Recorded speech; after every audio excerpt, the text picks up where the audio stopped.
Lumabas na si Grid sa kanyang capsule at naiinis ito. Sa isip-isip ni Kraugle na hindi niya akalain na makaka-recover siya ng 150% ng kanyang health batay sa pinsalang nagawa. Ito ay marahil isang beses na kasanayan, malakas siya. The more na ina-analyze niya siya, mas gusto niya siyang makaharap sa finals. Pero sa kabilang banda, ayokong makapasok siya sa finals dahil sa nanay niya. Ang tournament na ito, kailangan niyang maglaro ng ligtas. Sinasabi ng host ng event na mangyaring maghanda na si Kraugle ng Russia. Kahit maanghang na first round, tumataas pa rin ang init sa second round. Si Kraugle at ang iba pang malalakas na manlalaro ay naging madali sa ngayon. Halos hindi sila nakatanggap ng anumang pinsala sa first round at karamihan sa second round. Gayunpaman, ang second round ay malapit nang umabot sa isang maapoy na conclusion. Si Damian ay nakaharap kay Rigas, si Damian ay may natatanging swordsmanship at magic. Maaari pa nga siyang mag-tank habang binubuff ang sarili niya ng higit pa sa pagpapagaling. Siya ay perpekto sa halos lahat ng bagay, nagbigay naman ng respeto si Damian at sinasabi nito kay Rigas na hindi niya akalain na nakilala niya siya sa ganitong lugar. Nakakapreskong ito sa pakiramdam, nagbigay din naman ng respeto dito si Rigas, sa pamamagitan ng pagyuko at sumang-ayon siya kay Damian sa sinabi nito. Sinasabi ng host ng event na si Rigas ay isang manlalaro na kasalukuyang nababalot ng misteryo. May mga usap-usapan na na-unlock niya ang hidden class para sa kanyang fourth advancement. Ang tanging kilalang bilang Azura at ang nakatayo sa tuktok ng mga martial artist. Naghahanda na si Damian at sinasabi nito na ang paglaban kay Mr. Rigas ay mahirap, kaya gagawin niya na ang lahat. May lumabas na notification na ang Goddess, Protection, Incarnation of Light, Goddess, Blessing, tumaas ang iyong attack power and defense. Tumaas lahat ng stats mo, isang kalasag ay nabuo, tumatawa at sinasabi ni Rigas na sobrang humble niya naman. Hindi niya nga alam kung kakayanin niya bang masira lahat ng buff niya. Nauna nang umatake si Rigas, at nablock naman agad nito ni Damian at mabilis nag-counter-attack at bahagya naman tinamaan si Rigas dito. Sinasabi ng host ng event na grabe talaga, lumalaban si Damian. Dapat naghihintay si Rigas hanggang matapos ang kanyang mga buff. Kahit na sinusubukan ni Rigas na mag-counter-attack, hinaharangan siya ng kalasag na nag-a-absorb ng pinsala. Ang kalaban niya ay si Damian, na nangunguna sa depensa. Samantala, pangunahing binubuo ni Rigas ang gear ng cloth armor, na pinakamahina sa mga tuntunin ng defense stats. Hindi biro ang attack power ni Damian, kaya malaki ang damage na natatanggap niya. Si Rigas ay masyadong walang ingat, malaki ang pinsalang tinatanggap niya. Sa isip-isip ni Kraugle na hindi, yon ay upang pahinain ang kalasag sa pamamagitan ng magkakasunod na pag-atake. Bagamat maaari siyang magkaroon ng malaking pinsala sa una, sinusubukan niyang gawing kanais-nais ang sitwasyon sa pamamagitan ng pagpapalapit ng distansya hanggang sa puntong magiging mahirap ang pagkontra gamit ang sandata. Tila tiwala siya na kaya niyang talunin ang kalaban sa malapitang labanan basta masira niya ang kanilang depensa. Nakikita naman nating na hinahabol ni Grid si Hao at galit na galit ito. Sumisigaw at tinatanong nito na hoy, bakit bigla na lang siyang sumuko, hindi niya ba nakikita na binubugbog niya siya sa loob ng 20 minuto? Sinasabi ni Hao na hindi siya nanalo kahit na ginamit niya na lahat ng card niya. At that point, nagsasayang lang siya ng oras, kung hindi siya kontento, pwede silang maglaban ulit sa ibang pagkakataon. Nakikita nating na nag-aapoy na sa galit ang Abnoy. At sa isip-isip ni Hao na sanay na siyang nasa ilalim kaya hindi niya namamalayan ang galing niya. Ni hindi niya maisip kung gaano kalaki ang effort na ginawa niya para maabot niya ito, Grid. Isang lalaki na lumilipat patungo sa sky sa pamamagitan ng pagsasalansa ng mga bato. Sinisimulan na siyang mabalisa, ang kanyang mga mata ay walang makita kahit na ang pilyong batang yun ay nakita. Nakangiting sinasabi ni Hao na espesyal siya lang ang hindi nakakaalam niyan. Natalo siya dahil mas malakas siya, ngunit hindi babagsak ang sky. Gayun din, kapag mas mataas ang kanyang stone tower, mas hindi ito matatag. Ngunit gayon pa man, susubukan niyang pigilan, dahil gusto niyang sabihin niya sa kanya kung gaano siya nakaakyat sa tore niya paminsan-minsan. Wala naman naiintindihan si Grid dahil wala itong utak, napapaisip siya sa kanyang sarili kung ano ang pinagsasabi nitong tower. Sinasabi ng host ng event na mahigit 20 minuto na ang nakakalipas mula nang magsimula ang matinding labanang ito. Nagsisimula ng manaig si Rigas, sunod-sunod ang mga pag-atake ni Rigas, Pero kahit papaano nabablock naman ito ni Damian, at sa isip-isip ni Damian na habang tumatagal ang combo na ito, mas lumalakas si Regis. Masyadong delikado, kailangan niyang i-interrupt ito. Una, kailangan niyang i-reset ang kanyang combo counter. Sinasabi ng system na ang Goddess Protection ay isang beses na neutralisahin ang atake ng kalaban. Sinipa ni Regis sa likod si Damian at sa isip-isip nito na isang sipa mula sa blind spot. At napapatanong ito kung paano siya nakarating ng ganun kabilis. Sinasabi ng host ng event na si Regis na tumalo sa 3rd Unified Ranking sa tournament noong nakaraang taon at magkahawak kamay laban kay Grid, ay nagbago ng husto. Ang kanyang mga kakayahan sa pagkontrol ay maihahalin tulad kay Hao at ang mga katangian ng klase ng martial artist ay lalong nagpupuri sa kanyang talento. Bumababa ang health ni Damian sa hindi kapani-paniwalang bilis. Napatalsik si Damian sa mga sunod-sunod na mga combo na ginagawa ni Regis at napaluhod pa ito at sa isip-isip nito na ang kanyang high accuracy ay hindi niya nakasanayan ng mga anggulo, at patuloy na pagtaas ng lakas mula sa kanyang mga combo. Isa siyang martial god na patuloy siyang itinutulak nang hindi siya pinapayagang huminga. Sinasabi ni Damian na Mr. Regis, sobrang sakit ng mga atake niya. Medyo magulo na silang dalawa, kaya tapusin na nila ito. Napahinto naman si Regis sa malakas na liwanag na bumabalot kay Damian. Ginamit nito ang Goddess Breath at ang Goddess Wrath. Sinasabi ng system na nakarecover siya ng 100% ng kanyang health. Pinagpawisan at napatigil naman dito si Regis sa nakita niya at sinasabi nito na teka lang. At batid pa nito na 100% recovery ng kanyang health. Hindi ba ang daya? Umatake na si Damian at napasigaw dito si Regis. Sinasabi ng host ng event na ang nanalo ay si Damian. Ang laban ay tumagal ng 31 minuto at 20 segundo, si Damian, naganap na isinilang muli. Pagkatapos maging papa, ay nakakuha ng premyo para sa pinakamatinding laban hanggang ngayon. Ngunit wala silang oras upang i-enjoy at i-proseso ang mga nangyari. Ang mga fighter na nakapasa sa first round sa pamamagitan ng hindi kinaugalian na paraan ay nakatayo na ngayon sa huling battlefield ng second round.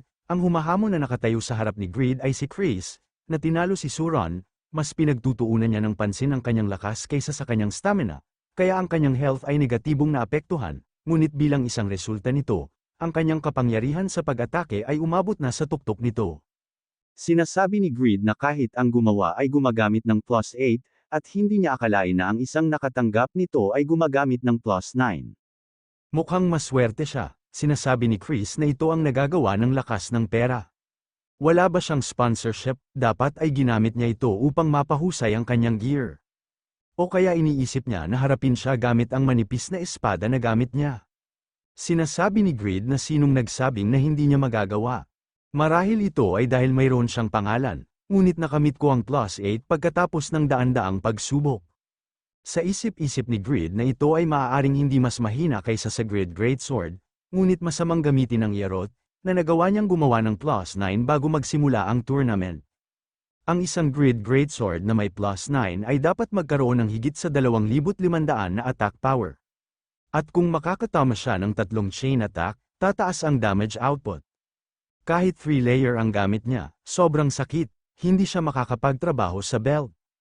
Umatake na si Grid at ginamit nito ang link, at sa isip-isip niya na ngunit gayon paman, ang kanyang espada ay mas mabilis kaysa sa kanya. Gagamitin niya ang round na ito para lumakas ang Elfen Stone Ring at ang Ierod. Wala naman kahirap-hirap binaliwala ni Chris ang atake ni Grid. Gulat na gulat at nanglaki ang mga mata ni Grid at sa isip-isip nito na ginamit niya ang pinakamaikling sword trajectory para matumbasan ang mabagal na bilis ng Greatsword at perpektong nakadepensa laban sa mga atake niya. Ganyan ang gusto niyang pamamaraan ng paggamit ng Greatsword. Kahit weird ang sigaw niya, at mukhang tanga, nag-counter-attack si Chris at tinamaan dito si Grid. May lumabas na notification na bumaba ng 4 ang durability ni Ierod. At tumaas ng 0.1% ang experience nito, hindi naman makapaniwala si Grid sa nasasaksihan nito at napapatanong at sa isip-isip nito kung anong lakas ito. At ito ang unang pagkakataon na may nakatalo sa kanya sa lakas matapos gawin ang kanyang advancement quest. Patuloy pa din inaatake si Grid at sa isip-isip pa nito na ginagamit niya ang recoil para pataasin ang kanyang bilis at lakas ng pag-atake. Wala siyang oras para maging masaya para sa experience na nakukuha niya. Magiging mahirap ang isang frontal assault, Nakatanggap pa ito ng mga pag-atake at lumabas ang notification na nakaranas siya ng 4,777 pinsala. Gumamit si Grid ng magic missile gamit ang kanyang mga God Hands, at sa isip-isip nito na ang kanyang mga normal na pag-atake ay nakakagawa ng 5,000 pinsala. Mas malakas siya kay Hao, parang kasing lakas niya ang boss monster ang lalaking ito. Nakikita nating na nakaluhod na dito si Chris, pero hindi pa tapos ang pag-atake ni Grid at sinundan pa niya ito ng isang atake na kill. Sa isip-isip ni Chris na isang high-speed attack, mukhang hindi niya kayang iwasan. Sinabayan na lang ni Chris ang pag-atake ni Grid, at gumamit ito ng 100-ton sword. May lumabas na notification na nakaranas si Grid ng 10,000 pinsala. Nakaranas si Chris ng 17,000 pinsala, ang Elphinstone's Ring ay na-activate ang option effect. Naka-absorb ka ng 500, paatake na ulit si Chris at umatras naman dito si Grid at sa isip-isip nito na sobrang itinutulak niya siya ng ganito, sa kabila ng pagkakaiba ng depensa nila. Umatras naman si Grid at sinasabihan niya ang mga God Hands niya na pigilan nila si Chris, at maghahanda ito ng sword dance. Sa isip-isip ni Chris na ang mga God Hand ay may 30% ng kanyang lakas, ngunit nagawa niyang patigasin silang lahat. Sinasabi ni Chris na ito ay isang malupit na kasanayan. Maaari niyang makuha ang isang maliit na bahagi ng lakas mula sa anumang malapit sa kanya. Ibig sabihin na absorb niya na ang sa kanya at ang lakas ng mga God Hands. Hindi naman namamalaya ni Grid na umatake na si Chris at napapasigaw ito. May lumabas na notification na ang activation ng Pinnacle ay nakansela na. Nakaranas ka ng malalang pinsala, nakaranas ka ng 8,700 pinsala. Naghahanda naman ng counter-attack si Grid at sinasabi nito na tapos na. Oras na para matapos ito, at bigla niyang pinakawalang ang revolve. Binaliwala lang ito ni Chris at patuloy pa din ito sa pag-atake at sinasabi nito na sinasayang niya ang kanyang revolve sa isang normal na swing. Sinasabi ni Grid na isa itong fake, ito ay isang basic attack. Sinasabi ng host ng event na binaliktad ni Grid ang isang normal player na nalulula sa kanyang kahangahangang lakas ng pag-atake. Mas lumakas pa yung pinapakita niya kesa nung natalo niya si Suron. May lumabas na notification na batay sa bilang ng mga pag-atake, ang passive skill na Tear Ant's Pleasure ay na-activate na.